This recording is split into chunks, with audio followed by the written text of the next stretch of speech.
गदर film का वो scene तो आपको याद ही होगा जिसमें सनी देओल ने चलती ट्रेन को दो हिस्सों में अलग कर दिया था। ठीक ऐसी ही एक तस्वीर झांसी से देखने को मिल रही है। हजरत निजामुद्दीन से चलकर झांसी होते हुए तिरुपति जाने वाली आंध्र प्रदेश हजरत निजामुद्दीन संपर्क क्रांति झांसी के बबीना और खजरा स्टेशन के बीच में ही दो हिस्सों में बंट गई, जिससे ट्रेन में सफर कर रहे यात्रियों में हड़कंप मच गया। दरअसल ट्रेन संख्या 12708 आंध्र प्रदेश हजरत निजामुद्दीन संपर्क क्रांति जो हजरत निजामुद्दीन से चलकर तिरुपति जा रही थी, ट्रेन अभी झांसी के वीरांगना लक्ष्मीबाई रेलवे स्टेशन से अपने गंतव्य के लिए रवाना होकर झांसी के बबीना और खजरा के बीच चल ही रही थी कि तभी अचानक ट्रेन जोर की आवाज के साथ दो हिस्सों में बंट गई। हालांकि लोको पायलट ने गाड़ी को तुरंत रोका और इसकी सूचना झांसी रेल मंडल के उच्च अधिकारियों को दी।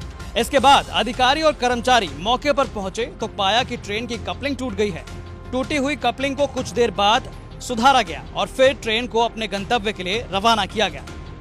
इसमें ट्रेन का नंबर है 12708 2708। ये निजामुद्दीन से चलकर तिरुपति जा रही थी और इसकी जो हमारे झांसी से आगे चलते हैं बिजौली पड़ता है, फिर खजुराहो पड़ता है, फिर बबीना पड़ता है। तो खजुराहो से थोड़ी आगे चली थी तो उसमें गार्ड ने रिपोर्ट किया कि इसका जो है दो हिस्सों में हो गई है और ये नकल इसका टूट गया है। इसकी जो प्राइमरी मेंटेनेंस जो जिम्मेदारी है, प्राथमिक जिम्मेदारी, वो तिरुपति सेक्शन तिरुपति की है और जो सेकेंडरी मेंटेनेंस होती है वो निजामुद्दीन की है। इसमें जो अफेक्टेड कोच था उसका नंबर था SER 216363 LWSCN। ये पीछे से 15वां कोच था।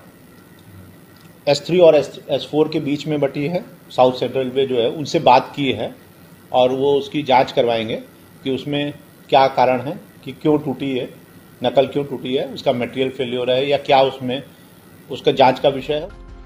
हालांकि ट्रेन वाले इस मामले में लोको पायलट और गार्ड की सूझबूझ के चलते एक बड़ा हादसा होने से टल गया, लेकिन इस मामले की अब बेहद चर्चा की जा रही है।